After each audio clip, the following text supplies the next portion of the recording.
of the women, I don't think there was anybody that was in there bad currently more than Naomi.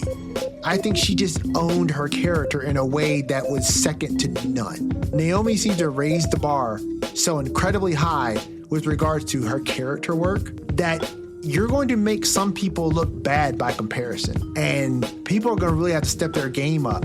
Welcome to the Lariat Lounge.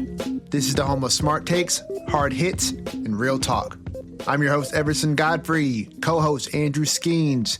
Skeener, back for another week of wrestling, brother. How's everything in old Milwaukee? It's good. It's good. House is getting put back together from, don't even remember if we talked about it. Milwaukee had a good bit of flooding and stuff a couple weeks ago now, but getting the basement put back together and just kind of enjoying what's left of summer here, because days are getting shorter. It's getting a little cooler, and I can feel fall creeping up. You know, I'm glad that somebody is getting a bit of cool weather, because our weather is I've still... heard it's not cooling down over there. No, we're still right now headlong into, a high of 83. So I mean, I guess it's coming down because we were in like the high 80s for quite a while. So it's coming down a little bit, but I'm a fall kind of guy. And so, it's not that I don't like the heat. I'm just ready for the leaves to start changing, for it to get a little bit crispy in the air. You know what I'm saying? Requires long sleeves. That's my kind of weather, man. I like the football, love football, but I'd take summer weather all year round if I could. Yeah, but I guess football season did just get started, didn't it? We've got college football games this weekend, I believe. Okay. Yeah. It's a big week for you football fans. For us non-football fans, it is just another weekend. Although I've been finding myself watching old sports clips on YouTube, and I watched this 40-minute video last week about Michael Jordan and why he was so great. And yeah, I watched that. I was very intrigued, and I was like, oh man, watching basketball was fun. And then I thought about trying to watch basketball now, and I was like, nah, I'll pass. I'm good. You just in it for the nostalgia. I think I was just in it for the nostalgia and just how dominant the Bulls were during both three-peats. And, it was just amazing to kind of go back and watch. And to watch him playing in Jordans that have just become iconic footwear nowadays. But those were his shoes when he was playing. I mean, obviously, they were. But to see them on the court while he's playing is very different than how Jordans are perceived nowadays. Yeah, I get it. For sure. You know what I mean? So it was just really cool to watch that. And then, of course, I'm watching it, and they're like commentators who are like, I don't know, in their mid-20s and never actually saw Jordan play. And the way that they're commenting about that era of basketball, it's almost like they are realizing that players back then were actually better than I thought.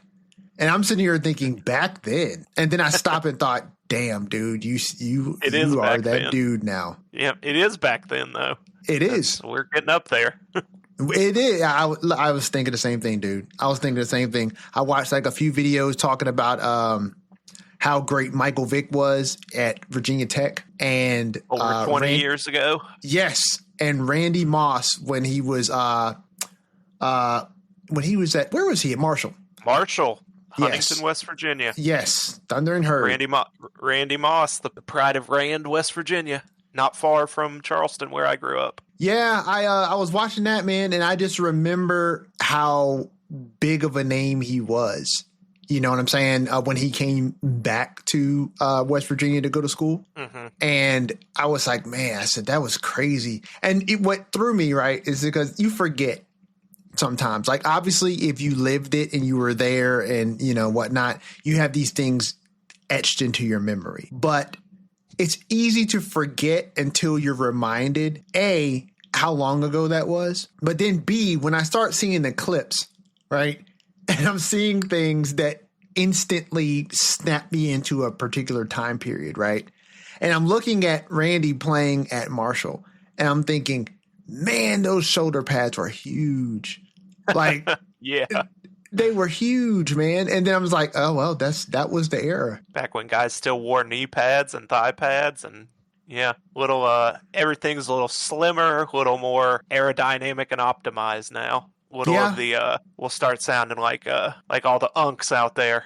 We keep going, reminiscing about the old days. I am already unk. I'm already unk twice over. And, I listen, my oldest nephew just had his second kid. And I can only imagine when those two kids get old enough to understand and have like conversations about things, how ancient I will sound to them when I talk about anything. But what's not ancient is another week of professional wrestling, because professional wrestling, and particularly with this podcast, Raw and SmackDown, are like perennials. Oh, that's the tree that comes back every year, right? Yes, Evergreen. Sir. Okay, perennials. Yeah, they come back every year. Evergreen, perennials, yeah. Yes, they're like perennials, dude. They come back the same every year, and Raw and SmackDown come back the same every week. The stories change, but the show remains pretty much the same. And as long as Skeena and I are still up to it, the Lariat Lounge will continue to show up just as many times as Raw and SmackDown does. We missed SmackDown Live.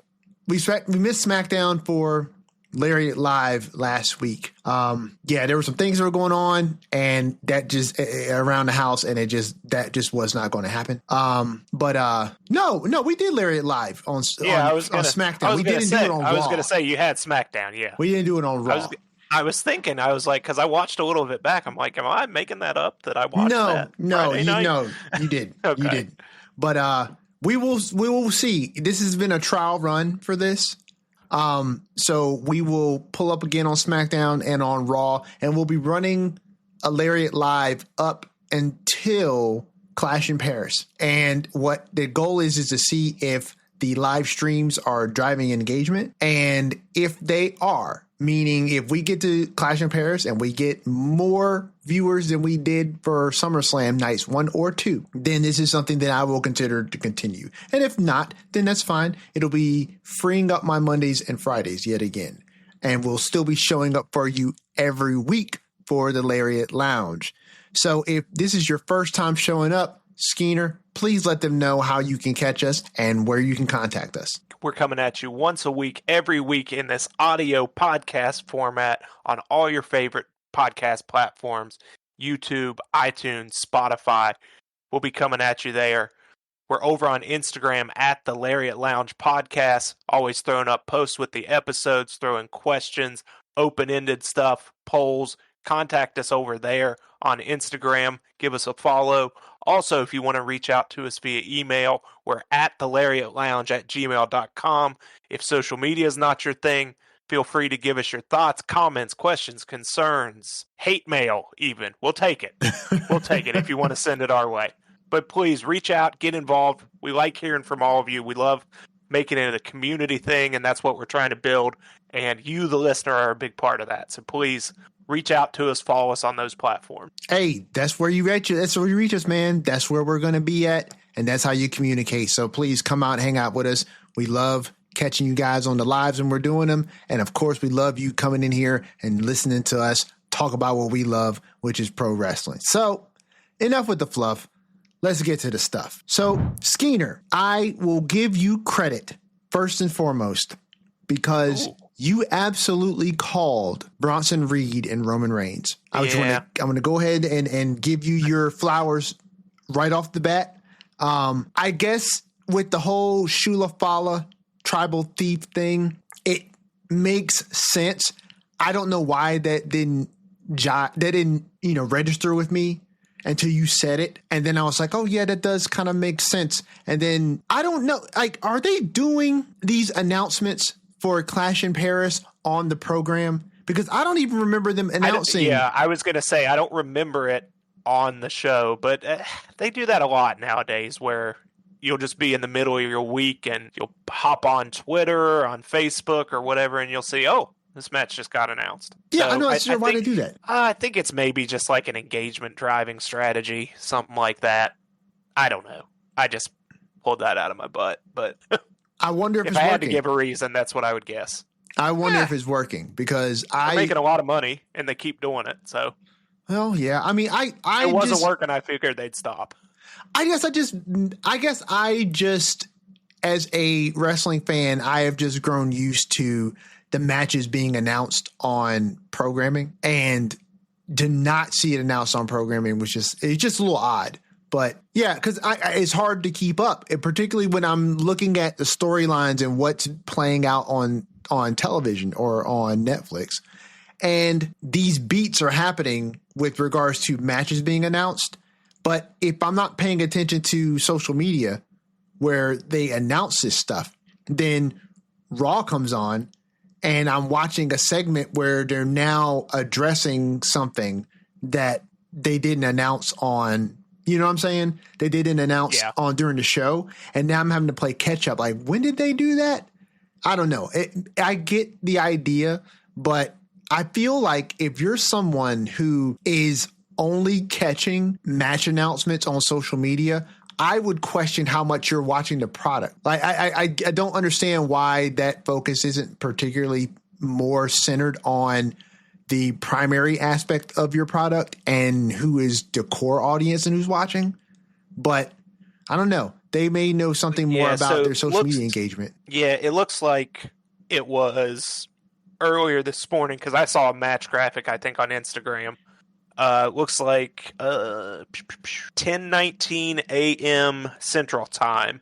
WWE over on Twitter, X, whatever, uploaded a video with Adam Pearce making it official, this match. So, yeah, they tend to do that a lot. Again, I don't know, but I'd have to assume it's like, hey, make sure you're following us on this platform and you'll stay up to date. You'll get this news a couple days before the next TV show, just kind of building that exclusivity and FOMO of it, essentially. And, you know, I guess I could rock with that. I don't mind that. I guess I just wish if they were going to do that, they would also do a segment on the show, even if it's not even a segment on its own, right?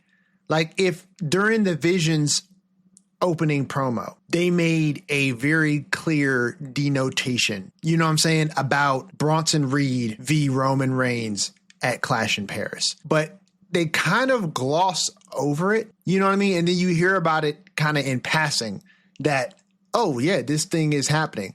And you don't know. It seems like that's something that would happen on WWE programming if it was a match between somebody who wasn't Roman Reigns. And you know what I'm saying? But either way, I think that's obviously going to be a good match. And like we talked about last week, if that match is happening, there's absolutely no way that Roman is losing that match clean. But that's probably leading to what we were also talking about, which is Survivor Series and some sort of War Games match. Yeah, okay. That's where you're going to go. I was going to say, we just got also announced today, we've got an event now in between Clash in Paris and what? Survivor Series. Oh, yeah. You didn't see this? No, I did not. I was busy at work and I did not get to see events that they announce on social media. It was not that long ago. So maybe like an hour ago. Honestly. Okay. Don't know. I don't know what to call it. And I don't have quite the details, but the first WWE and ESPN co-produced, it's going to air on, all I heard is just said air on ESPN platform. This may be an old school pay-per-view. I'm not sure. That was the vibes I'm getting now. September 20th, Indianapolis, John Cena is headlining WrestlePalooza. Okay. And I'm assuming we will do Brock Lesnar and John Cena there. But yeah, September 20th, a month from today, WrestlePalooza in Indianapolis. Triple H's tweet says will air live on ESPN. So I don't know. I don't have the details right now. This is literally an hour old. Okay. All right. So let's gather ourselves really quick. Now, yeah, I can tell I've blown your mind here. Let's gather ourselves really quick.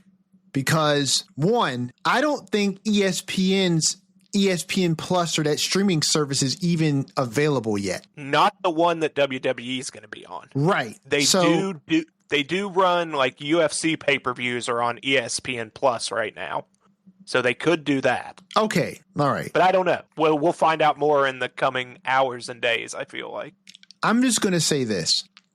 I'm going to go ahead and let me back the microphone up just a little bit. I'm going to just go ahead and uncork just for a second. If WWE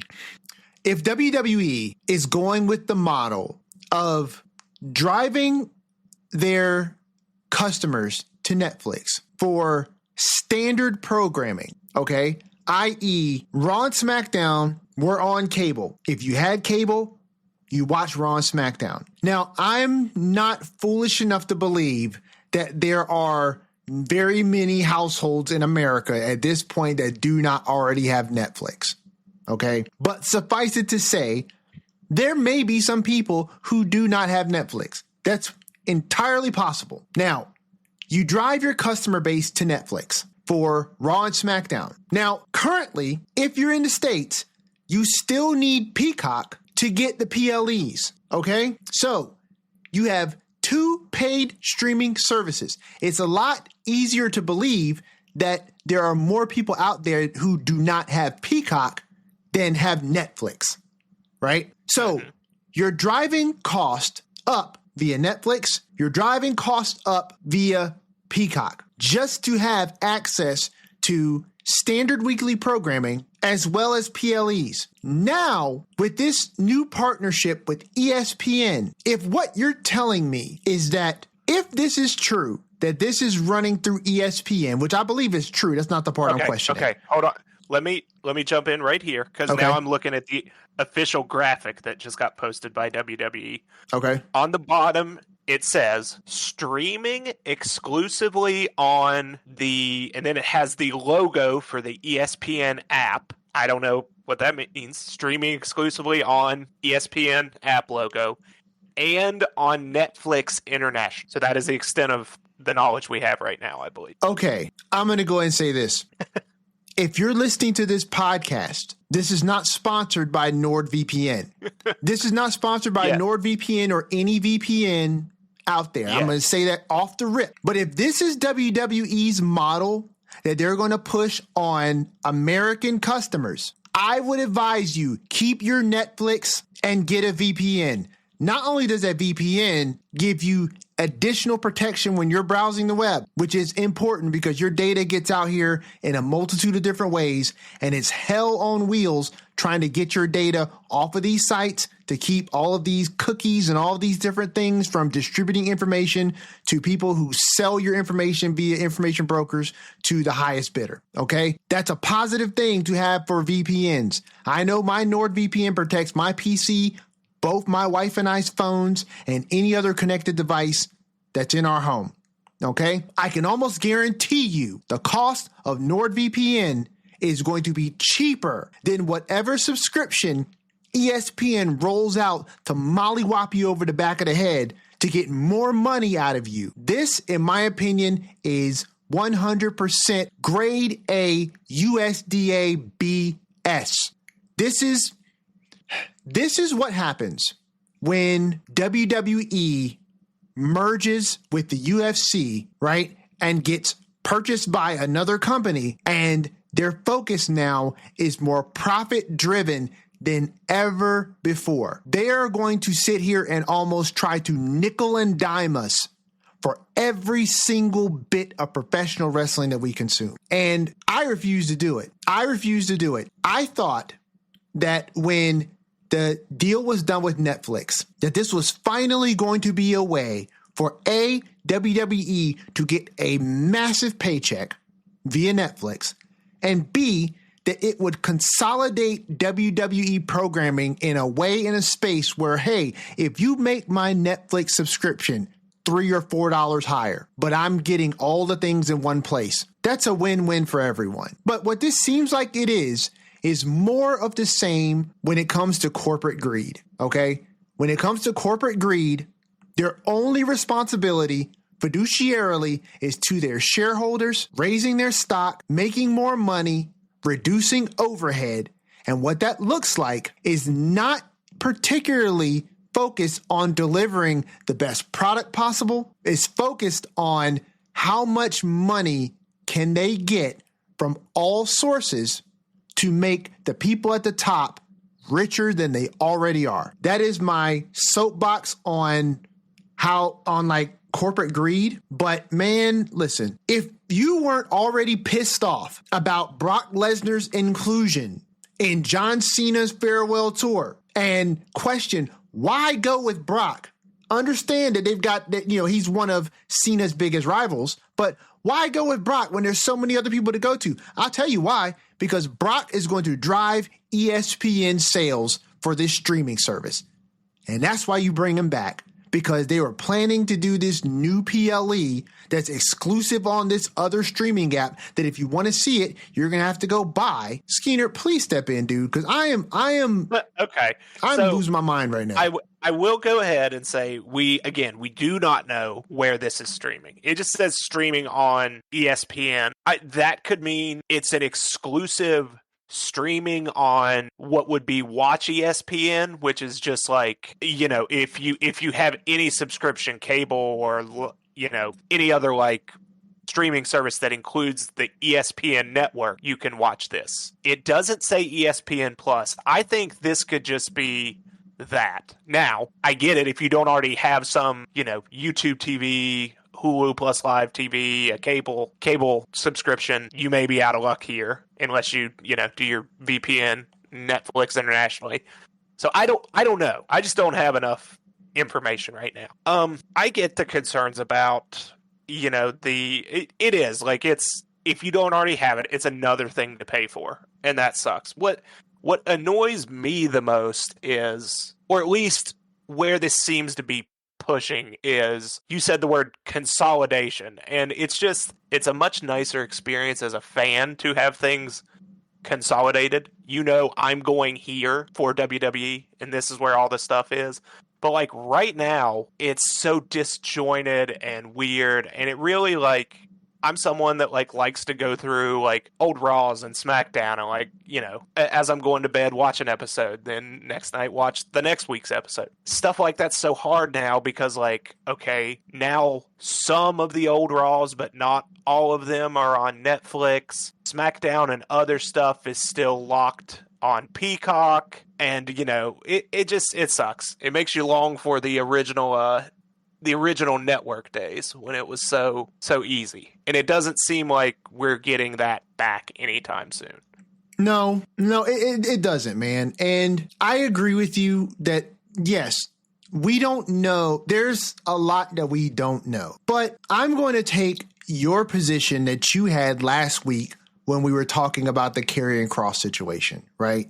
I'm going to read between the lines here. And honestly, I'm going to take it a step further, and I'm going to read the writing on the wall. We already know that WWE has a partnership with ESPN. We already know that it's going to be headed towards ESPN's new service that they're going to be starting. We already know that. Yeah, correct. And that's also why I'm thinking this may be just on Watch ESPN and not an additional service, which again, I get that's additional if you don't already have ESPN. But their new service is going to be just that.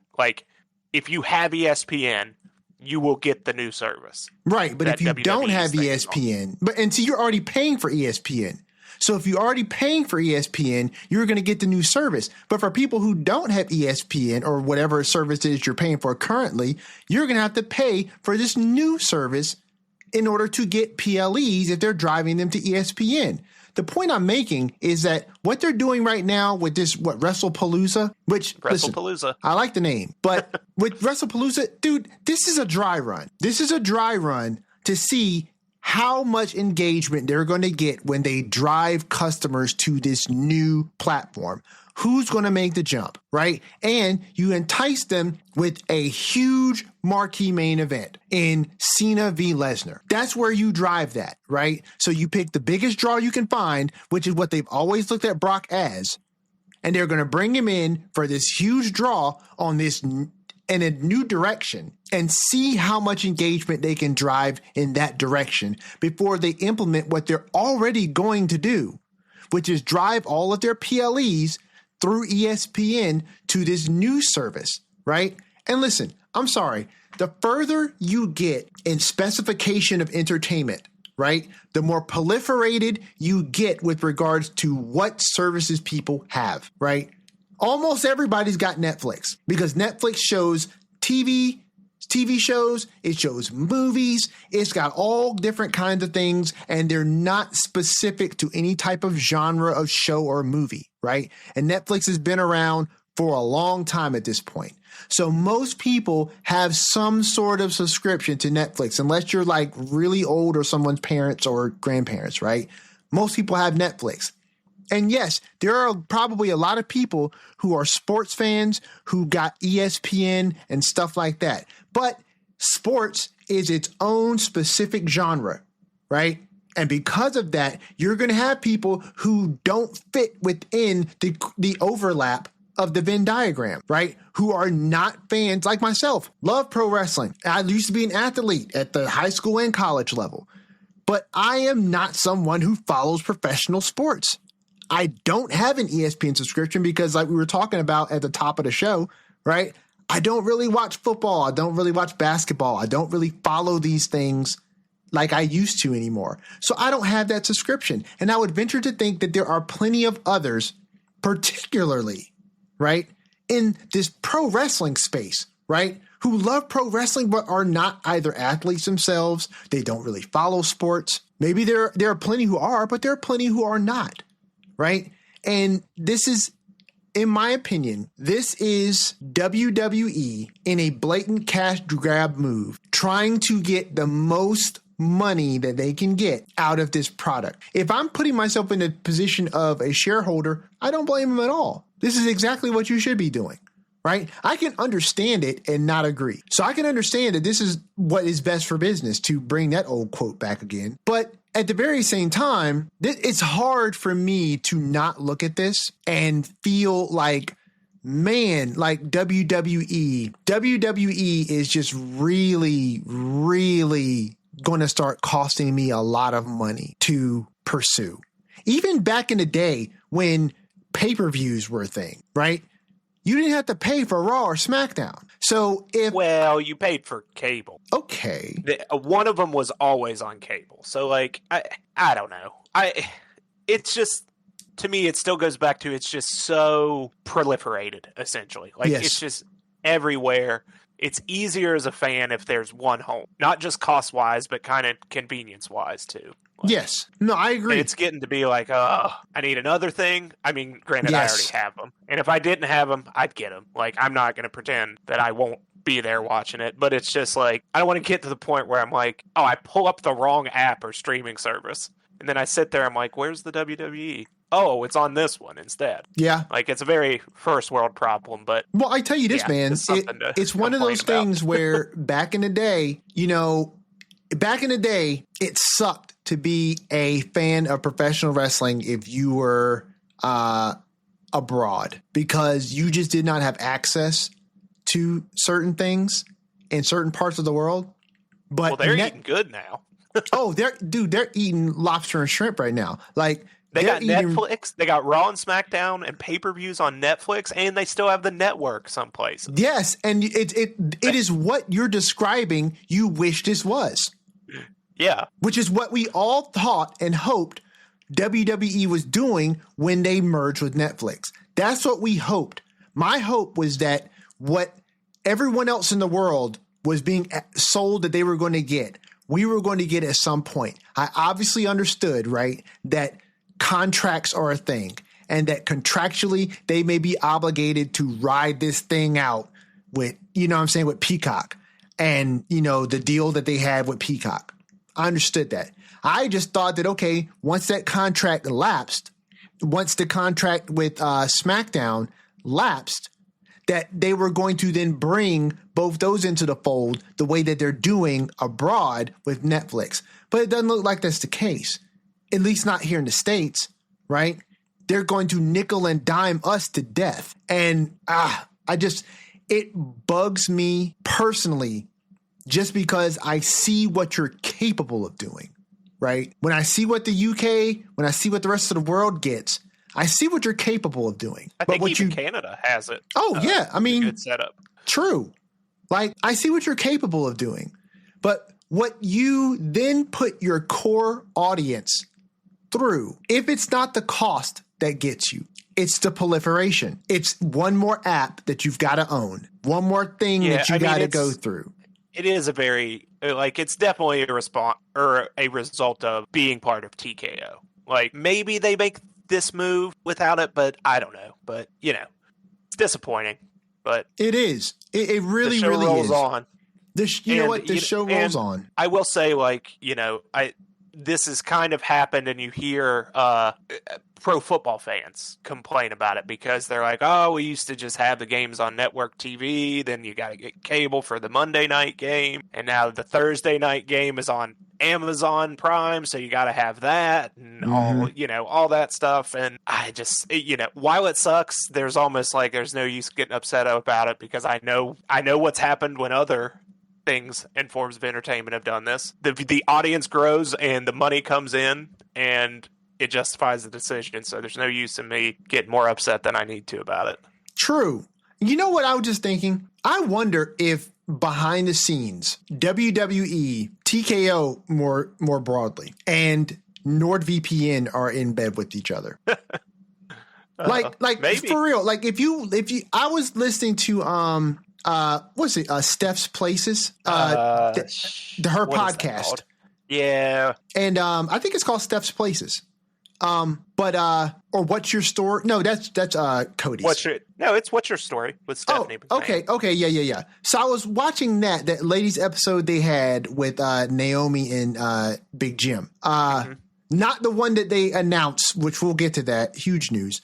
But the first episode they put out. And mid-roll, Stephanie did what every one of us lowly podcasters do because, you know, we need sponsors. She does her sponsor mid-roll. And her sponsor mid-roll for like the third or fourth time is NordVPN. Now, she even talks about how, you know, if there's programming abroad that you want to see but you can't get it in the States, use NordVPN to do exactly that. Now, I haven't seen that. That's pretty hilarious, to be honest. That's what they have to know, right? They have to know. I'm sure. And so it makes me wonder if maybe TKO, in the broad sense, right? And then in the more specific sense with this podcast, WWE specifically have some sort of like behind the curtain deal with NordVPN, because Steph's not going and getting sponsors on her own for this WWE produced podcast, right? So WWE is acquiring the sponsor. They know what NordVPN does. Well, it also may be just incredibly smart business on NordVPN's part. Like someone's a wrestling fan there and is like, hey guys, all this shit's about to happen. I promise you, if we get on wrestling, there's a bunch of people that are going to want to use this, and maybe two lowly podcasters will just drone on for half an hour about it in their weekly episode. Yeah. And we don't even have to pay those guys. True. And listen, they are getting free advertisement. And that's why I'm saying, like, part of me wonders if like there is some sort of backdoor arrangement between them for both parties to get something from this, right? But, you know, whatever the case may be, I'm going to continue to push it, because until I know something for sure, like if they reveal to me one day on like, you know, WWE Unreal season 4 that this whole thing with NordVPN was a work the entire time and that they've been in cahoots, then I'll be mad. But for the time being, NordVPN is a great service, and it's probably going to be cheaper in the long run than, actually I know for a fact it's cheaper in the long run than paying for Netflix, Peacock, Hulu, and ESPN Plus. That's 4 services, right? If you get NordVPN, you can just pay for one and get all of that content. Like, it's the reason why I'm not flipping out right now, because this is not flipping out. It could be worse. Oh, absolutely. Oh, we have not scratched the surface of worse. Like, no. We are 93 million miles away from worse, sir. A whole sun. A whole sun away. Yes, we are the distance from the sun away from worse. Like, it ain't got there. But and listen, we would have gotten a little closer if you had read out what you read out about WrestlePalooza which I do love that name. If you had read out to me about WrestlePalooza and they said it's exclusively on ESPN and nowhere else, yeah, I would have gotten a little heated. But the fact that I can still view it, the fact that most of us will still be able to watch it, and if you're listening to this podcast, please, for the love of all things that are good, get yourself a VPN. Do not go that route unless you absolutely have to. And listen, it's a great benefit too. You save yourself some money, and it's security for your PC and all your connected devices. Yo, I'm gonna reach out to NordVPN, because they shouldn't get this plug for free. I was going to say, it's a lot of free work for them. It's a lot of free work for them. I use the product, so I mean it. But anyway, let's move on because that's sponsored, not sponsored. So let's touch on a few things in the world of professional wrestling that do not involve WrestlePalooza and corporate greed. In fact, let's go in the completely opposite direction. Naomi's pregnant, and I feel like I was I having a conversation with you off air last week about this? I don't think so. I don't think we got too far into it, to be honest. Okay. I might be remembering a conversation that somebody else had that I was listening to. And, I think they were saying something along the lines of, the rumor was going around that she may be, but, not to speculate. Yeah, I don't think we touched on it. Yeah, I don't think we did. Not on the show, for sure. On air or off air. Okay, I don't fair. believe we did. But, yeah, so Naomi's pregnant. And I was talking about how I would be bothered if it would suck if she was injured and then they had to vacate the title. I'm less inclined to say it sucks now because, you're going to have a baby. That's awesome. And, life is way more important than this goofy thing called wrestling that we all, watch and podcast about. So, big shout outs to Naomi and Big Jim, Trinity and John, real names for real people who are having a real baby oos. And, listen, I will say this, dude, Naomi is incredible. I have not been any more convinced by that statement until let me rephrase that because I said that all wrong. I was never more convinced of that after watching her relinquishing of the title speech that everyone does when they have to go away for a while. Brother, I have never watched one of those situations play out, when them promos play out, that I was more pleased with than this one. She did a great job. I'll get my one. It's not even a negative. It's almost like it's just my own personal sour grapes. Okay. That, not only do we lose a great talent for a while, and sure. Look, I get it. No one needs to know. I understand this is a selfish perspective that I'm taking personal displeasure in someone else having a great life moment. I realize the ridiculousness of that. But I hate that we may lose the potential of this character as a heel. And I wanted to see that selfishly go on a little more. Because when she comes back, it's going to be like huge babyface react. And it seems like, this just got, it'll be a what if. And it's not a huge thing, but I can't lie that I thought about it. That I was a little like, oh, it's cool they're having a kid, but like, man, it's going to take this character off my TV every week. So and again, I get that's selfish and ridiculous, but that's honestly a thought I had to have. I'll say this, and with respect to what it is that you just said, right? I will address that in two parts. So one, I understand the selfishness part, right? Because we love Naomi and we love seeing them on our programming, and to lose them from programming for any reason, sometimes it's like whether it's good or bad, it doesn't negate the loss. Correct. And so, obviously no one's sitting around and moping about it. But it still is like, oh, well, you're going to be gone for 9+ months. So, it sucks to not be able to see you, but I get it. That's one part, right? I think the other part, though, is I think we have to give the WWE fans that go to shows a little more credit in understanding the part of the contract that they play when they go to professional wrestling shows. And the mindset of a professional wrestling fan. I can understand that when she comes back she's going to get a huge pop, right? I don't think a huge pop is an indicator of babyface or heel. I think a huge pop is just more so an indicator of a moment. I think it's more so indicator of how powerful and effective a moment is than whether or not someone is over as a heel or a face. When Naomi cashed in, like with most cash-ins, right? Whether you're a heel or a face, the crowd pops mad crazy because of the moment. The moment always trumps all general reactions that are attributed to heels or face. I think all that it's really going to take for Naomi to come back as a heel is for her to just start doing heelish stuff, right? And listen, the WWE universe is always going to cheer and boo for whoever it is they want to cheer and boo for, regardless of whether or not they're getting over as a heel or face.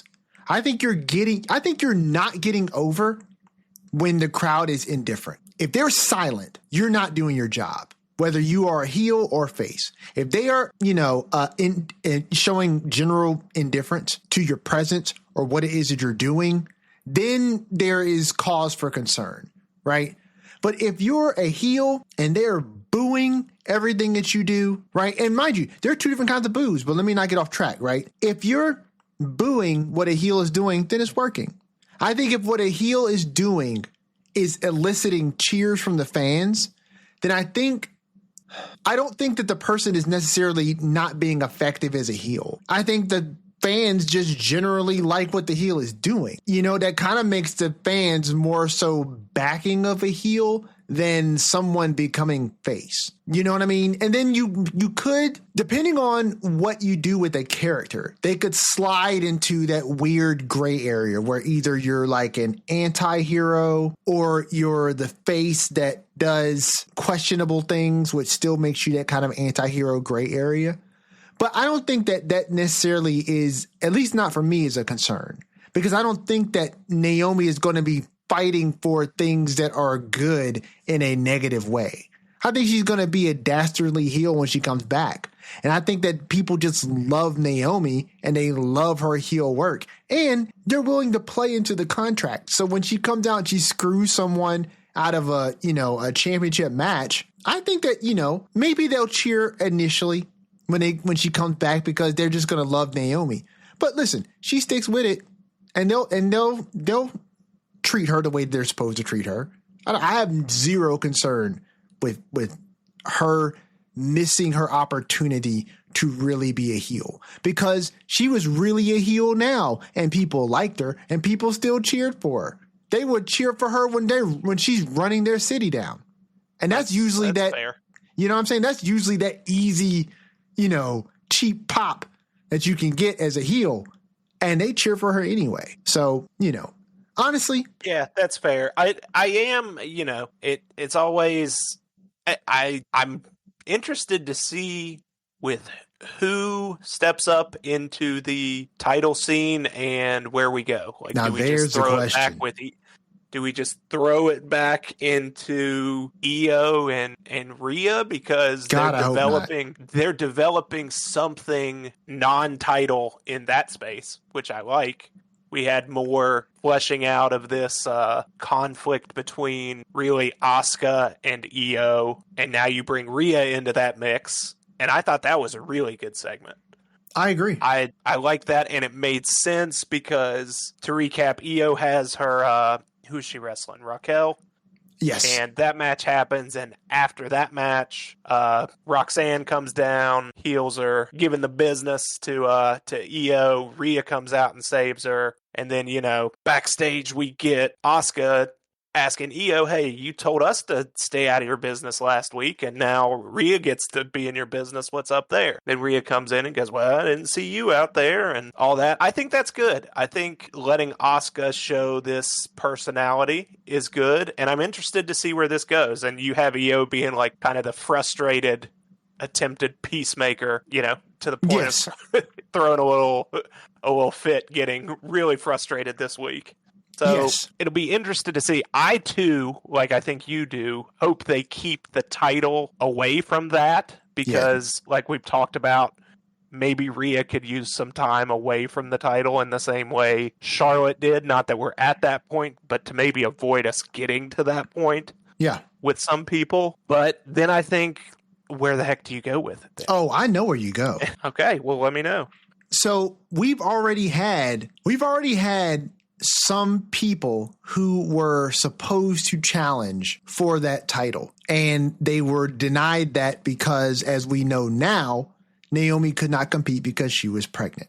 One of the people who we did not see this week was Stephanie Vaquer. Now, it's easy to forget sometimes because when WWE keeps people off TV, sometimes our memories can be short. But there isn't anyone currently in the women's roster that is as hot as La Primera. I think that keeping her off of TV right now is intentional because when she comes back, they want that pop to be the same. They want that gravitas to not drop off. And I think she could be one of those people who is a definite contender for who's going to be the next women's world champion. Now, if WWE follows their own history, what they're probably going to do at some point between Friday and Monday, because we got like another, a SmackDown. We got SmackDown, and then we've got Raw. One more week of TVs before Clash in Paris. Well, we have two SmackDowns, one Raw. Right, before Clash in Paris. I think what they're probably going to do is do some sort of like triple threat match or some four-way match or some qualifier for a match that's going to crown the next women's world champion at Clash in Paris. Because do you think I would say a qualifier as to who faces Stephanie, because she already won a title shot. Yes. I don't think it would be fair to take her title shot away. Yeah, no, I don't think that's going to be the case, right? In fact, I think that if it was me, I think that title match, it would make sense for that title match to be a one-on-one match. I guess I would just feel like you could probably put on a better match with short booking time if you made that match a multiple entrant match. So either a triple threat or a fatal four-way. I would prefer a fatal four-way. But because I think what you could do is you could include some people in that picture that one could believe has a credible, viable chance at winning the title, right? And on short notice. Because if you do, because you've only got, like you said, one full week of WWE programming to build only one more Raw. So, yeah. One more Raw, right? To build up to this. So unless they do some sort of like cross-promotional programming to kind of determine who is going to be the next contender, it's going to have to be on Raw. I think you do some sort of like qualifying thing. I don't know how you do it, but you have some people qualify. I would prefer to have like a triple threat. Stephanie Vaquer. Who else could really slot into that? I would love to see Roxanne Perez in it. I mean, that's the thing. You get to who can slot in there. I don't think you're going to get around. I mean, Io just had a title shot last week that had to get canceled. So Io's going to be involved in this one way or the other. There it is. I think if you do a multi-woman match, you can throw Stephanie, Io, Rhea, X in the match. Rhea and Io get taken out of the equation in the match by some sort of Asuka or Asuka and Kyrie involvement, and then you have a finish. Because I'm assuming at this point, if we want to keep the title away from Rhea and Io, this probably means like Stephanie Vaquer has to win this title, unless you're going to hotshot New Bailey up there, which I hope they don't. And I'd like to, obviously we'll get to that promo later. No, I don't think we hotshot Bailey. And if I had to make a pick, I definitely think it should be Stephanie Vaquer. I think you do a triple threat. I think you do a triple threat match at Clash in Paris. And that triple threat match is between Stephanie Vaquer, Io Sky, who was also supposed to get a title match and did not get it, right? Mm-hmm. And I think you do Roxanne Perez or Raquel, because they've both been in matches against Io in the last couple weeks. right? You put one of them in that match. It's a triple threat match, which means there's no DQ, right? So you put them in this match, triple threat. The match is going off. It's going great. Then you have Asuka and Kairi come down to the ring to try and be in Io's corner. Because part of that promo that you were talking about backstage, which was really great, was when Asuka made reference to Rhea coming out and helping Io, right? And Rhea shot back and said, I didn't see you guys coming out there. Do you remember what Asuka's response was? Isn't that when she said, why am I blank on the name? Io said to stay out of her business or whatever? Yeah, she said, Io said, let her do it. And they were respecting her wishes. Yeah. Right? So Asuka has a point there, right? And that's why this story in and of itself is really good because, like you said earlier, all these beats make sense, right? Even Asuka, no, she didn't come out there when Rhea calls her out there because Io asked her not to. So let's say you get this qualifier on Raw, right? And the qualifier puts, I don't know, X number of women in a match. And let's go with Roxanne for the sake of this conversation, right? That Roxanne qualifies. And so now you have the Clash in Paris match between Stephanie Vaquer, Io Sky, Roxanne Perez to crown the new women's world champion. You've got this match going on. Here comes Raquel out to ringside, right, to interfere in the match and help Roxanne win. Then you get Rhea or you get the Kabuki Warriors coming out to, even the odds, right? And then something goes wrong and they again cost Io the match, right? Or cost her advantage in the match. And then it comes down to Stephanie and Roxanne, and then Stephanie Vaquer pins Roxanne and becomes the women's world champion. I feel like you could go that route. It furthers the story with Io and Rhea and the Kabuki Warriors, and you crown Stephanie Vaquer as the champion. I don't think Roxanne loses anything if she loses, but I definitely feel like if you were to go a different route, and let's say you put the belt on a Roxanne, which I don't think they're going to do, but if you did put the belt on a Roxanne and you hotshot her to the top, I feel like you could get something really interesting to come out of that if and when Liv Morgan comes back. Mm-hmm. You know what I mean? And now Roxanne is women's world champion. And, how did this happen? I mean, listen, what's his name would be Finn Balor would be over the moon. This worked out perfect for him. But I think then it's like, what do you do with Stephanie Vaquer? Particularly because I don't know if you want to put her in that position and have her lose. So I think you put it on Stephanie, and that's probably, in my opinion, that would be the way to go about doing it. It just furthers everyone's storylines, and the Judgment Day are always encapsulated in their own story. And Liv has got to be coming back at some point soon. And when she comes back, that's going to bring all those parts of the Judgment Day back into a very front-facing storyline. You know what I'm saying? Yeah, you almost wonder where, I don't know, everyone seems to have something going on outside the title. And now the title being up for grabs kind of throws me for a loop as to where's everything going to go. But as a viewer, that's more of a positive than a negative. Sure. And we'll just have to see how well they pivot and how well they can come out of this. I'm sure we'll get something good. Yeah. Well, what does Stephanie have going on right now? Nothing. And that's what I'm saying. Like, this is almost like a gift to her. Right. Especially if she ends up winning the title here. It's like, it worked out well for Naomi and Big Jim and Stephanie. True. And I will say this, dude, and then we'll move on to the next thing. I really wish that we had gotten more time with Naomi's custom women's world championship. Yeah, that too.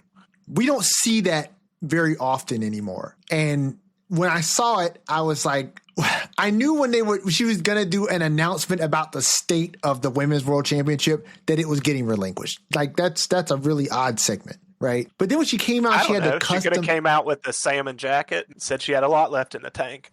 Listen, I kept hoping until she cut it to the screen that we were getting swerved again, selfishly. Yeah, I think that was probably a selfish endeavor. But I hear you though.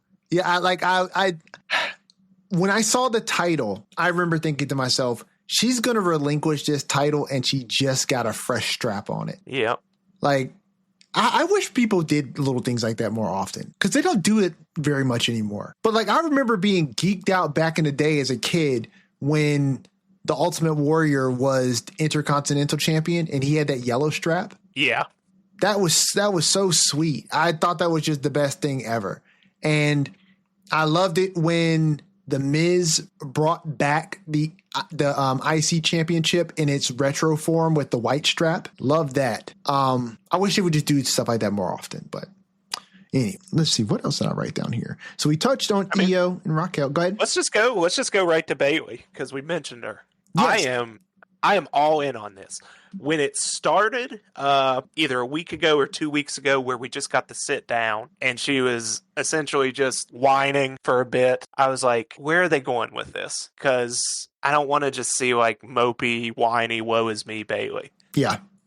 And I think it was last week it ended with like I don't know what to call it other than like evil Bayley, the evil Bayley laugh. And then this week it has evolved into full on. She's hearing evil Bayley's, Damage Control Bayley's voice talking to her and running her down, and she's talking back to her and just like full on schizophrenic. I'm in on this because we haven't seen something like this in a long time in WWE. Yeah, I agree. I heard a little bit of Hugger Bayley in there too, which it's if we're going to go this route where Bayley is hearing voices in her head and they're counseling her on, a myriad of different things to do with her life and how to get her career back on track. And what you have is Damage Control Bayley in there running her down. And then you have Hugger Bayley telling her maybe what she needs is a hug. Listen, all I need for this to really lock in with me is to get a segment where they're doing something like that. And they did that thing where Bayley is doing the interview and we're able to hear what the voices are saying to Bayley. But obviously this is being done to portray voices that are in her head, i.e. no one else would actually hear these voices. All I need now, Skeens, is for her to be doing like a backstage segment, right? And it's like, give me a hard cam shot of Bayley in a backstage segment where Kathy Kelly's talking to her, and then cut to a hard cam shot of Bayley, maybe with like a filter over it, and let me hear those Bayley voices talking and Bayley responding to them. It's just her there. Yeah. Yes. And then it cuts back to regular shot with Kathy Kelly there and Bayley's talking to no one. The very, very Norman Bates. You want her doing the opposite voice. I dig that. Yes. And then Kathy is like, are you okay? You know what I mean? And it's like, yeah, I'm fine. And she's like, you were talking to someone. And let's just have Bayley slowly deteriorating into madness. Where you go with that, I don't know. I hope they don't go a conventional route where like she's walking around holding her head like she's Psyduck in Pokemon. I hope we don't do that. But I would love for a Bayley that is just, I don't know, maybe a bit unhinged. You know what I'm saying? Like she's a little psycho. I think that could really work. And it will give Bayley the opportunity to kind of do something different. I would love to see a psycho hugger. Like, I'm just thrilled because I kind of did not mince words maybe a couple episodes ago where I'm like, I'm not really feeling Bayley. I don't know what they're going to do to make me care again. And here we are. And I'm all in on this. So kudos to whoever came up with this idea and for Bayley for performing it to a T. But yeah, I'm really stoked on where this is going to go. It's got a lot of potential for sure. I agree. Let's give these characters something that they can sink their teeth into, right? That gives them some layers and some depth and some angles. And that's what they need. I think Bayley was just way too much of just Bayley. You know what I'm saying? And it's like, yes, that's something that we kind of want interwoven into our characters. But the key here is we want it interwoven into a character. You know what I mean? And it's like, you need to give people some nuance and some angles in order for them to really have a character. And I think that that's what Charlotte lacked in the opposite direction. Like Charlotte was all the queen and we had very little Charlotte. You know what I'm saying? To kind of add the depth to that. With Bayley, we got all Bayley and we need some other character work added on top of Bayley. We need maybe less of who she is and more of a character. And exactly. You know what I mean? And that's what, honestly, that's what she was when she was the hugger, right? When she was the hugger, yes, she was Bayley, but this overly boisterously happy and wanting to hug everyone and be friends with everyone. But when we get in the ring, I scrap. That's a character, right? And when she dropped the hugger, she just really peeled a lot of that back. And she kind of had some edge to her when she was the first iteration of the role model with Damage Control. But that kind of went away after Damage Control kicked her out. And ever since then, Bayley had just kind of been Bayley, and we love Bayley, and that's why we enjoy seeing her. But it was hard to justify putting a lot of investment into Bayley when it comes to storylines, because it's like, where do you go? You just wrestle people just to wrestle them.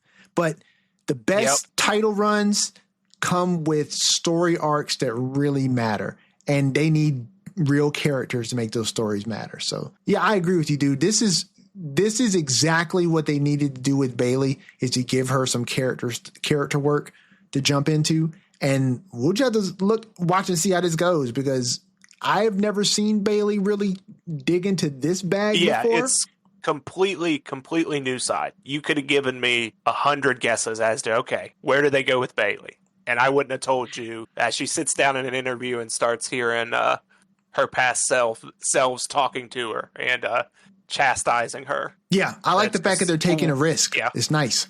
Right, exactly. Yeah, that's a good way to put it. They're taking a risk. Yeah, it's nice because, not that you don't see risks taken, but like creatively, yeah, this is a risk for sure. And I love it. Yeah, because this could implode spectacularly. Like, if this is not executed well, right? And I think that's the thing, right? That's what's going to get us invested, is watching this to see how it plays out. Because I think the best stories are ones that are close enough to almost being ridiculous. At least when you go this route, right? It's like, you got to go there. You got to really go there. You have to really commit, and you have to really invest in something like this, because it can so easily go wrong if you do this incorrectly.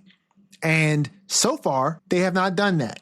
So far, it's been a little mysterious, and then they introduce the voices, and now we're like, okay, let's see where this goes, because this is kind of interesting. And we just have to tune in and hope and pray that they continue to build on the idea of Bayley's lack of success due to this idea of maybe her repressing a lot of, I don't know, her, because this is all very new. But maybe she's repressing a lot of things that are coming back up, and she's not successful because she's denying who she is, and the voices in her head are trying to remind her of who she is. And I don't know. Or maybe the lack of wins and her not knowing where she is in life is just driving her crazy. Who can tell? That's what we watch to find out. And if they execute, it's going to be dope. And if not, we will certainly know it because it'll be very evident. Yeah. I don't have anything else to add on that one. I've said I love it. Can't wait for the next one. Yeah. And listen, it seems it's great that everything that's kind of coming from, I like that stories are building on other stories, right? Like a lot of things aren't just coming up fresh out of the blue, which sometimes is necessary. But then if you've got something good, you can build on all the components that are coming out of this, right? We've got this stuff that's evolving with Bayley. And mind you, all this was centered around Bayley, Lyra, and Becky, right? And we're starting to see what is developing with Bayley from this. On the other hand, we're seeing what's coming out of Becky Lynch with this whole thing, right? Before Nikki Bella came out at the end of that match and set up what's happening at Clash in Paris between Nikki Bella and Becky Lynch, which they had already touched on that before. So we kind of knew that that was the direction they were going in. And I guess you do this because Nikki is not going to be on every show. So you had to do a little interlude for 2 weeks with Maxine and then Natalia, right? But dude, for a hot second, before Nikki came out, I remember thinking to myself, I don't know why, but it would be really cool if Becky Lynch is going into a program with Maxine Dupree. I just thought to myself, what better way to really pay it forward, right? And try to make new stars than to put Becky Lynch, who is your biggest star in the women's division, put her in the Intercontinental Championship scene, have her help to elevate Lyra Valkyria into a household name, and then do the same thing with Maxine Dupree. And then Nikki came out, and I was like, oh, okay, this is where we're going. Okay, that makes more sense. I had forgotten about their interaction before, which, how can you do that? Because that rundown from Becky the other week was vicious. But I was just like, man, if they go into a program that has Maxine Dupree wrapped up into this, I'd be over the moon with the idea of WWE really investing in like the next crop of talent. But yeah, we end up getting Nikki Bella come out. She hits the Rack Attack 2.0, and we're setting up for Clash in Paris. Are you excited to see this match, or is this something that is kind of just there? So I'm personally excited, but I also can't begrudge anyone that thinks it's just there. I have always been a really big Nikki Bella fan, so for me, this is like, hey, can she still go one-on-one against the best there is now? So that's where the intrigue comes from me. I get it hasn't had, aside from that promo, a whole lot of, time to cook, but I mean, I can't argue for anyone else. For me, yes, excited to see it because I'm a huge fan of the two performers and the two characters, not necessarily because they have told, a can't miss story. Yeah. In this instance. Yeah. Well, I mean, I definitely think that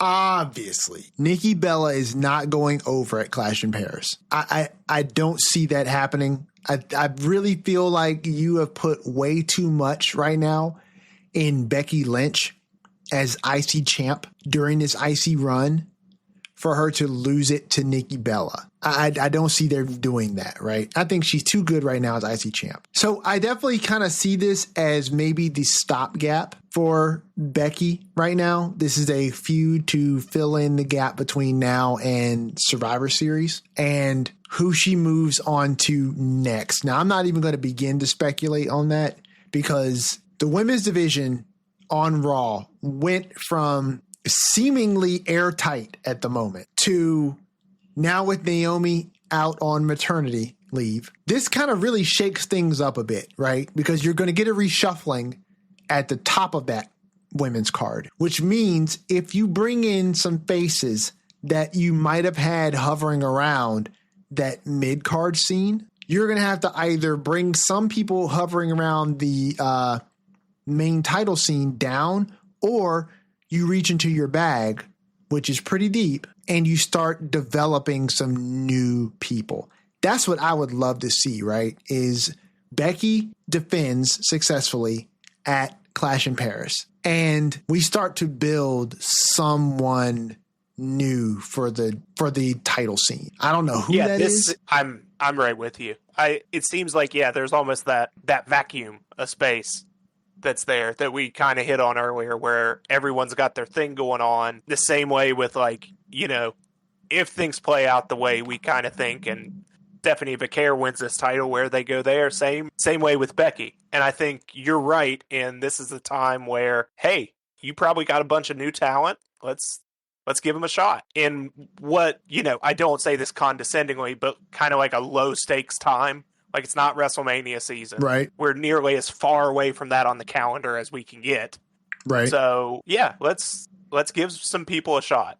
Let's maybe book a longer term angle with a Maxine, or let's try something again with Natalia, or something. Someone we're not thinking of. Someone from NXT. Who knows? Yeah. I mean, you got options. You've definitely got some options. And listen, I will say this, and this is to the credit of the women's division, but specifically a credit to Naomi. We said this before when we were talking about Naomi's cash-in and the fact that her cashing in and winning the Women's World Championship was taking her out of the scene with Jade and Bianca, right? And it was very easily noticed that the energy in that feud came from Naomi's presence. I think Naomi is vastly underrated when it comes to particularly this new character that she has, the developing of that character within the Jade Bianca storyline, right? And how much that lent to that story and the vacuum that it left when Naomi won the championship, right? We've totally branched Jade Cargill away from that whole thing with Bianca. Bianca's not back yet, so we're not even talking about her. And Naomi had all the juice. She had all the juice. And every time she stepped on that microphone, it was magic. You know what I'm saying? And we said it before, like when you really know your character and you're really in your bag, that's how you shine that way. Braun Breaker does it every week. And I think that his equivalent in the women's division as far as being in their bag like that. Well, and listen, Braun is one of many. I think Seth is in his bag like that too. And there are a number of other people we can name. When it comes to the women, I don't think there was anybody that was in their bag currently more than Naomi. I think she just owned her character in a way that was second to none. And I think that's why the company had the confidence to put the title on her. And if she, was not blessed with pregnancy in this moment, she would be dominating. She was dog walking people on her way out, like in a way that no one was going to cut a promo. And I was looking so forward to seeing interactions between her and someone like Becky, because we never really got the interaction between the two of them. And that would have been magic, because Becky and Naomi, I think, are 1-1 when it comes to like how they perform on the mic. And I wanted to see that interaction.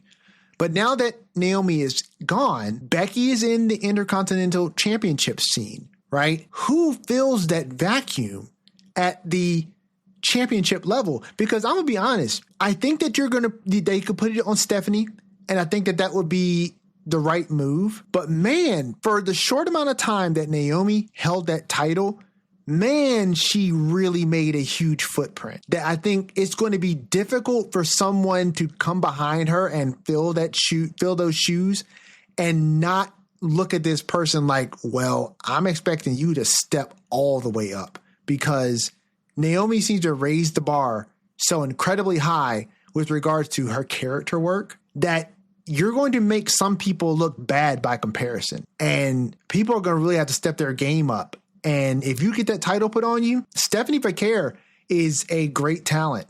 And I think that it will be a very, very, very different world championship scene with her as the champ. But she does have a bit of a language barrier. And I think you're going to have to lean way more on her matches than her mic work. And I don't know, man. Like, what do you think about what I just said? Like, somebody's going to have to step up in that spot, and they're going to have massive shoes to fill. And it almost feels like whoever you put in that position right now are going to be at a strategic disadvantage. I actually don't think, I mean, obviously there will be a different vibe, because you're right. Like, the level Naomi was performing at and tapped into this character, and the way we had gotten there was so great and everyone was so invested. The gears are going to shift, but I think it's almost like it goes back to what I said. Like, it's like a low stakes time, because there's so many other stories going on in this women's division that, maybe it can take it doesn't have to be front and center and 20 minutes of the show every week. So you can be a little more protected, as they say. Like, all the TV time that Naomi was getting doesn't have to suddenly shift to the new champion.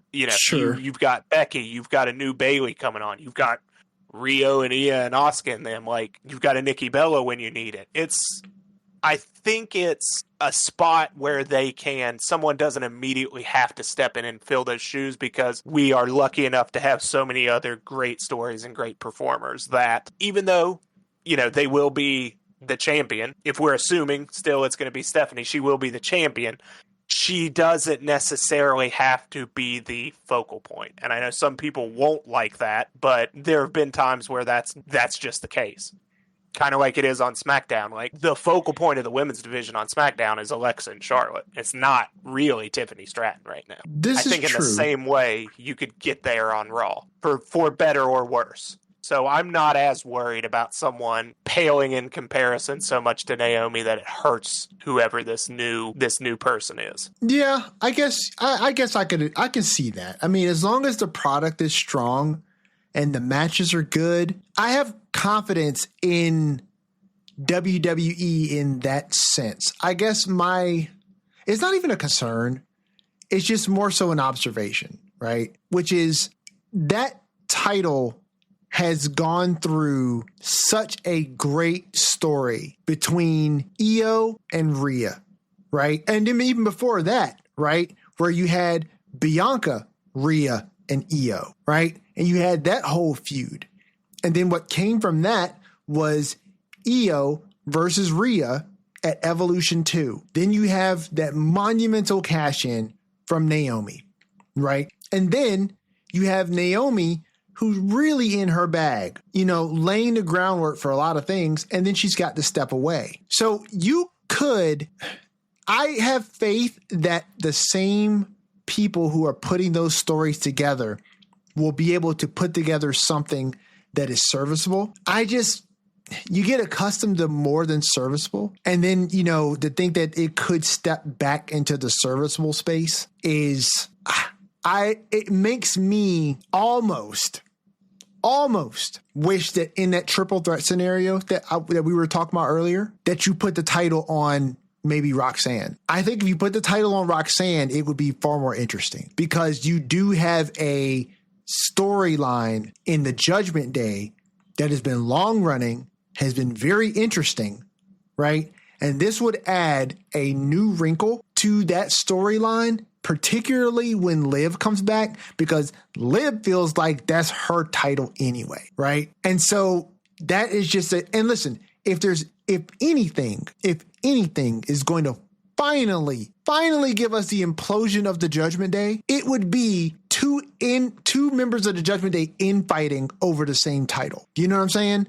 That was what imploded the first iteration of the Judgment Day, right? Was Finn's desire to be champion, and Damian got it. And that jealousy is what ripped up that first iteration of the Judgment Day, right? What better way to rip up the current iteration of the Judgment Day than infighting over titles that people have versus titles that people want? And that could be the tale of the Judgment Day, right? Is that, like, for as strong as they ever were, they always self-implode because of jealousy and division from within. And I think the story arc would fit. The fact that I can even just come off the top of my head with a story arc like that makes me almost want to put it on Roxanne as opposed to Stephanie. Because I think we all love Stephanie, but we love Stephanie because she's a great wrestler and because she's really adored by the fans right now. But yeah, I get what you're saying. It's a low stakes period, so you can kind of throw it on anyone. But I feel like, honestly, I think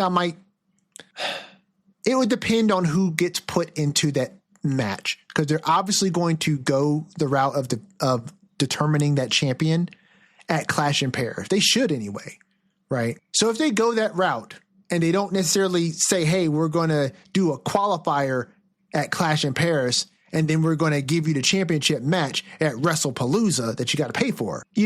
I could see maybe a world where you don't put it on Stephanie just yet. For all the previous things I said, I don't think, for me, not saying it wouldn't be good, but I don't think it's worth passing up the opportunity to give a moment to a Stephanie Vaquer to pivot the Judgment Day story in the way that I think whatever they had planned for that, I don't think involved the women's title. And I don't know if the return you get from throwing the women's title in there necessarily changes it for the better so much that you don't try the Stephanie Becaire thing. You know what I mean? Does it add so much to the potential Liv Morgan, Roxanne return, Judgment Day implosion that the title is also in there? I think that doesn't need it as much as a Stephanie Becaire who just kind of shows up every couple weeks and isn't really doing much of lasting substance as a character could do with that title right now. Yeah. I mean, I could see what you're saying, right? Like if there's two routes. If you wanted to go with a fresh start route, you could go with Stephanie Becaire, right? And just start clean, start fresh, and that way you can just build off of what she's got going on, whoever she's wrestling, et cetera, right? Or you could go a route where you've got an established story that could wrap the world title into, a space where you can build on things that are already there through the next 6 to 8 months, right? Or whatever, however long you want to, do that. And then, you could eventually bring Naomi back to the picture when she's back and, go that route. I mean, it's either or, you know what I mean? I could see it going either way. And like we said before, it really matters with regards to what they decide to do on Raw next week, right? Because they haven't even announced anything. I have to ask now because if they're announcing stuff on social media, I'm not going to see it just by watching Raw.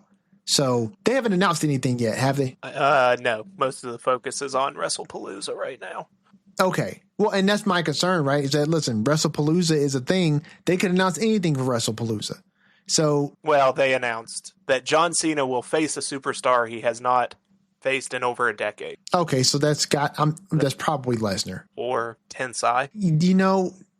That's not wrong. You're not wrong by saying that. It's the bill. The likelihood of Tensai emerging from the Performance Center and getting back into the ring. That's Jeff Bloom, right? I believe his name's Matt, but yes. Oh, Matt Bloom. A-Train, yes. Albert, yes. Tensai, Sweet Tea. Sweet Tea, that was the best one. He was the last known, I believe. Sweet Tea I'd like to see Sweet Tea back. I think not enough dance numbers on Raw nowadays. You know what? I don't particularly miss the dance numbers, although I will say one of my favorites though was R-Truth and Carmella's dance breaks. Yeah. Those so are you do always miss fun. The dance numbers. Those were fun. I like it when it's fun. And listen, I am a goofy wrestling person, so it's always great. But yeah, I don't think Matt Bloom is coming back into the fold. Honestly, I don't think we should. I think they should go ahead and pay off Lesnar. Just because seems like a good place for it. It seems like the right place for it, particularly if, like you said earlier, right? If they're trying to drive engagement to ESPN for what's coming in the future, you put Lesnar on it, and that'll drive people who want to see it to, go get ESPN if they're not getting a VPN. But yeah. That seems like the right place for it. And I certainly don't think they're going to pull anyone random out of Cena's past that's not on the show currently, particularly when Lesnar's still in the wings. So, there's probably going to be Lesnar. But like I'm saying, like WrestlePalooza is not just going to be Cena versus Lesnar. Like that's not the whole program. They're going to have other matches up there. And I think, it makes me wonder, like if they're trying to really load that card up to drive engagement, what better way than to have qualifying matches for the women's world, title thing, on Raw, and then on Clash in Paris, you have the finals. But then that would kind of negate what Stephanie Becaire has already done because she's already qualified. Right. So we'll just have to see what they do. Yeah, here next Monday, like that's going to determine all of it. You think they do anything on SmackDown? No, not for the Raw. Not. Maybe you get an announcement that, hey, on Raw we're going to address, but no, not for the Raw Women's title on SmackDown. We won't get anything. Gotcha. Kind of like we didn't get any. Oh, that's not true because we did get Roman. We did get Roman on Raw.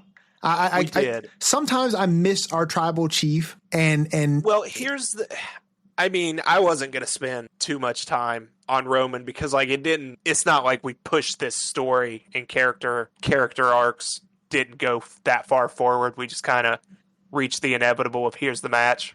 He did a run in, but my word, what a pop he got when that music hit. Of course. It was one of the bigger ones I've heard in recent history. It's Roman. I mean, listen, it's Roman. He's always going to get those pops. And, you know, you love to see it. I did have a question I wanted to ask you about Roman. Mm-hmm. Roman Reigns, do you prefer his new version of his theme music or do you prefer his Bloodline version of his theme music? This is weird because I was just about to say something. I like the new one. Okay. I do. I know a lot of people don't. It's just so over the top and grandiose that I like it a little more. I definitely get preferring the old one though. And I think, and this is just us getting into theme music here, but essentially like the context in which they put together that old theme that he got after he returned and turned heel and became the tribal chief. Yeah. I think it's so amazing that they went to, and that's a Def Rebel theme, that they went to Def Rebel. I forget the man or the two guys' real names, whatever. Mm-hmm. They went to him and said, hey, you got to do it. You got to pull out the most epic, best theme of all time. And he pulled off what he did. And they made that. And that still amazes me. Because, like, you couldn't miss on that. Like, it had to be an all-time theme. And it just did it. Just pulled it off. Yeah. But I like the new one. I loved when he came back. That was SummerSlam last year, and it had like debuted with the choir at Mania 40. Right. It just feels like it's more grandiose. That's like the perfect word for it. I get that maybe it doesn't hit as hard in those first couple notes, but I don't hate it the way some other. And by the way, this is coming from a guy who had Head of the Table, the old one, play at his wedding. So. I forgot you told me that. Mm-hmm. Listen, I am a fan of Head of the Table. I think that the new theme is fine. In fact, let me rephrase. The arrangement is incredible. Okay. I think sonically it's incredible. If you were there, listeners, at WrestleMania 40, when Roman and The Rock beat Seth and Cody at night 1, which means you got Bloodline rules on night 2. The deck is stacked against Cody, and Cody is facing the most dominating champion in recent history in the tribal chief. When Roman walks out there with that orchestral arrangement of his music, it was so mother effing epic. Like, it was, pun intended, it was like the final boss music. Like, you reached the final stage in the beat 'em up, right? And now you get to challenge the final boss on the grandest stage. And it just fit. And it was apropos because this was the dethroning of Roman. So it was his last night as champion on this history-making run. It seemed appropriate to have such a grandiose theme, right? I would have loved for that to have been crystallized, immortalized in my memory as the one time he came out to that music. That would have been incredible, right? That you did this special arrangement on this special night for the crowning of Cody, the defeating of the greatest world champion that we've had in recent memory. Right? It would have been great. When he came back after Mania and he had the new arrangement as his regular theme music, my first thought was, why? Like, now it's just regular. Now it's just the regular. It's one of those things where as good as something is, right? As great as something is, if you hear the same song on repeat over and over and over and over and over again, it loses its luster. Yes, it's still a great arrangement, but it's not special anymore. I hear it every time he comes out now. And it just does not hold the weight that it held when I watched the video back both the one that's on my phone, because Skeener and I were both there, and when I watch the replays of it, right, just it takes me back to that moment being there at 40 with you guys and hearing that arrangement come out and thinking, this is the greatest match I think I've ever watched. This is incredible. And now every time I hear that music, I'm just like, it's just Roman Reigns music. And on top of that, it don't hit as hard as the Bloodline version, but it wasn't supposed to. You know what I'm saying? It wasn't supposed to.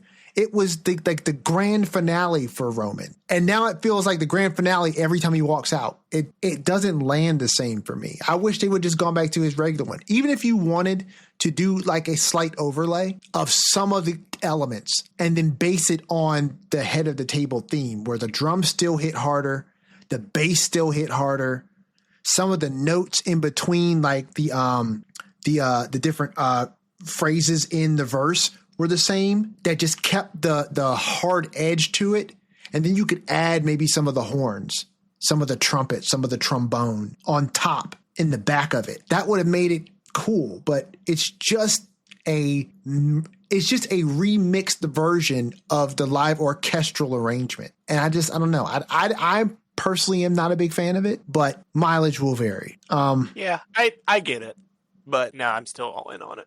No, I hear you. And I brought Roman up because the match between Jay and Breaker. Listen, you were watching on Netflix like the rest of us. Was it just me?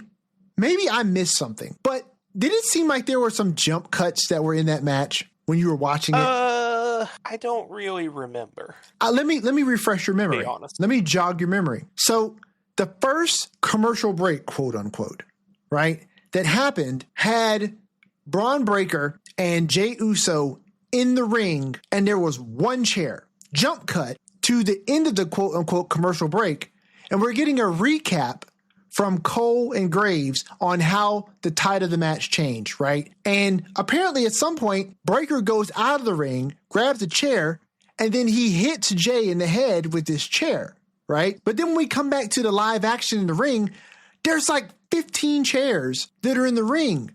And I rewound like 3 times, Skeens, thinking I missed something, right? No, I didn't miss anything. They just jump cut and there's a whole segment of the match that's missing. And I'm like, when did all of this happen? Like, who threw all these chairs in the ring?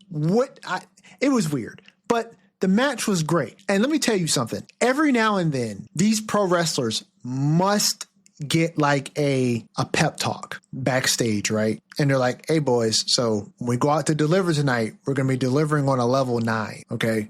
So level 9 delivery means some of this stuff is going to hurt like hell, because you can't tell me that when Breaker was thrown over the top rope onto the shopping cart with all that crap in there, that did not hurt. You can't tell me that when Breaker dropped Jay on his ribs over those 2 chairs, that did not hurt. That was nuts. Yeah, I mean, that was a physical match.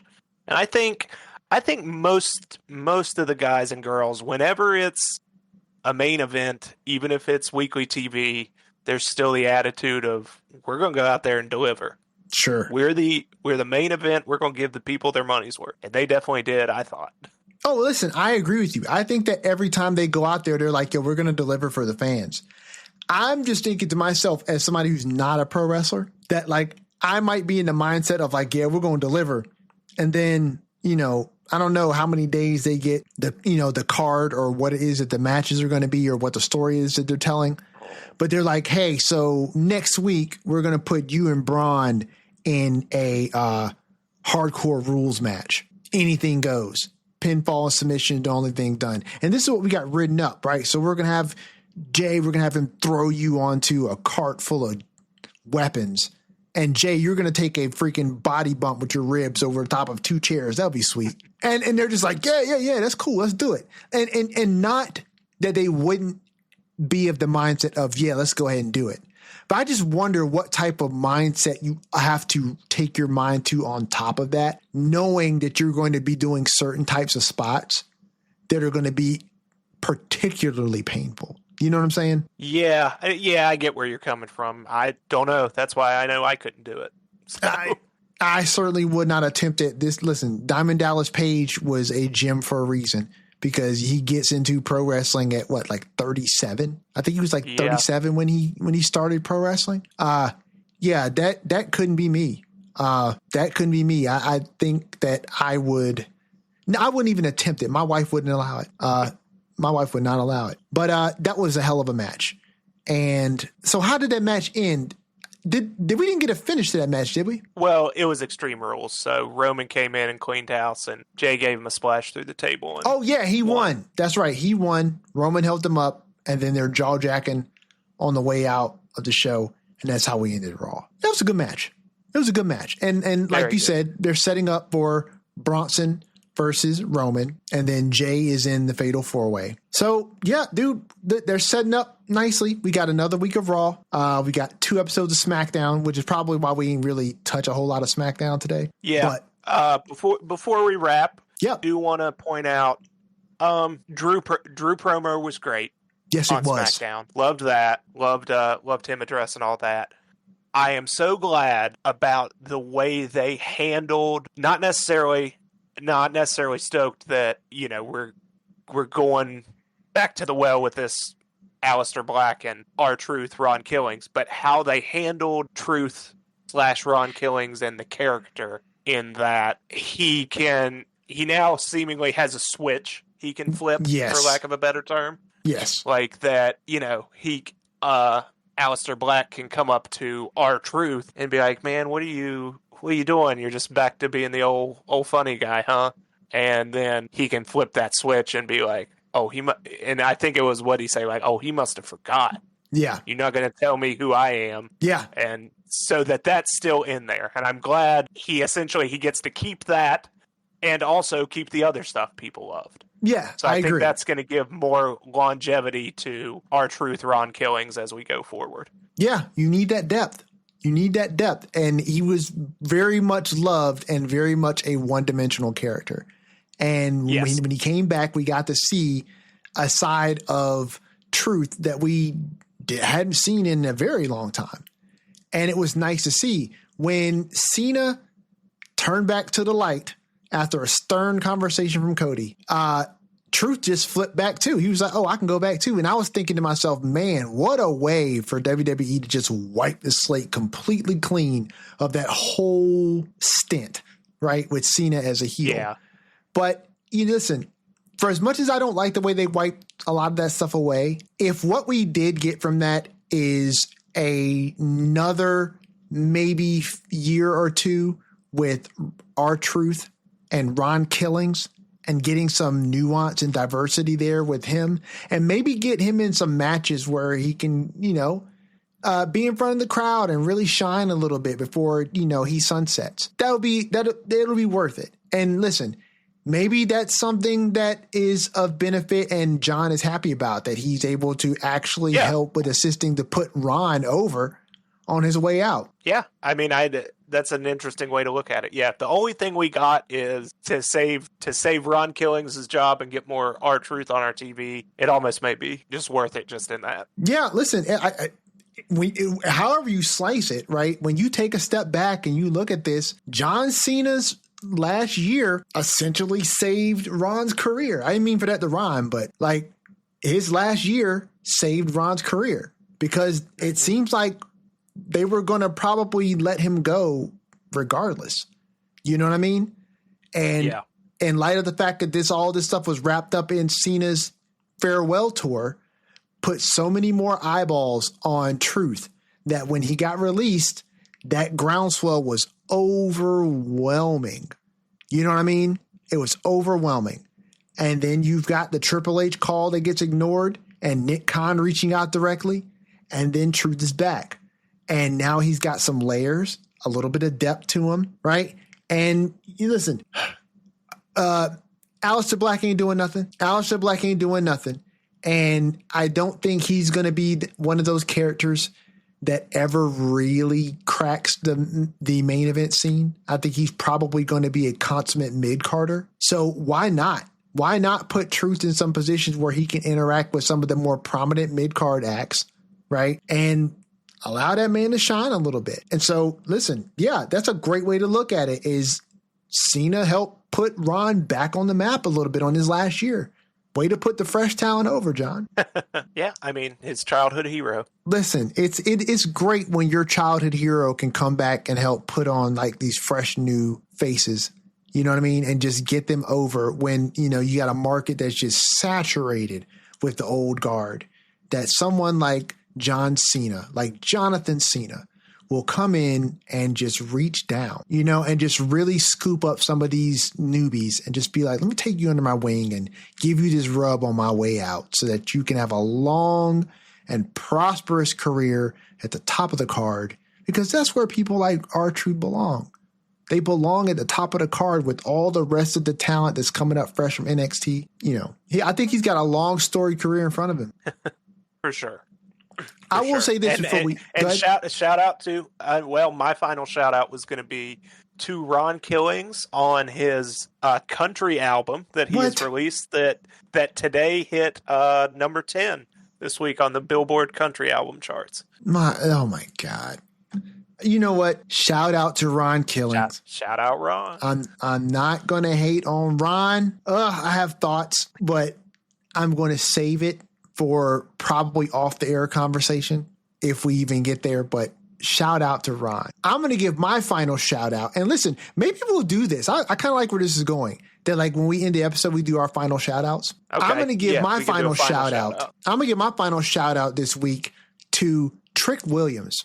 I think Trick Williams is so far and away ahead of everything that is NXT right now. If there's anyone who is prepped and primed and ready for the main event scene, it's Trick Williams.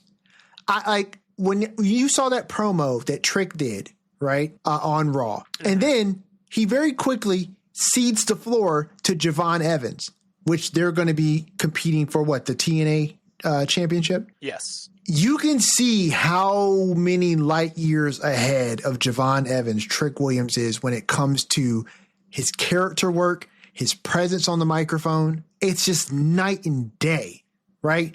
Trick Williams is another one of those people who have really found themselves, and he knows his character. I remember questioning at first when after Trick had won the NXT championship, right? And he was still a face. When he lost it, I remember thinking, well, okay, this is a prime time to bring up Trick. His star power is huge, right? Everyone loses it when his theme song comes out, right? I can imagine the whoop that Trick's in stadiums around the country, right?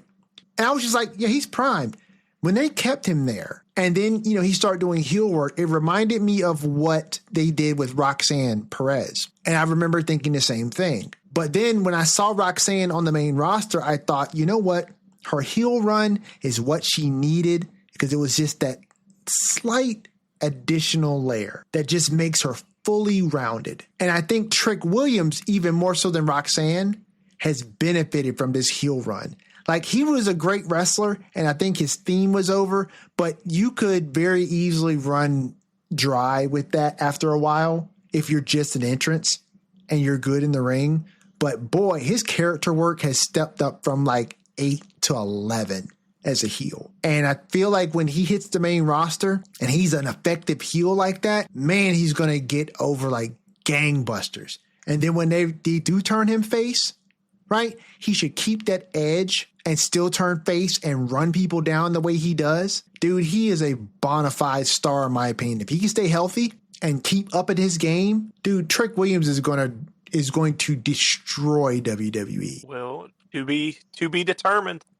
To be on a determined. Future episode of the Lariat Lounge. On a future episode of the Lariat Lounge. Thank you all for coming out and hanging out with us for another week of the Lariat Lounge. Skeener, please let our friends know where they can catch us next week for episode 23, the Big Jordan episode.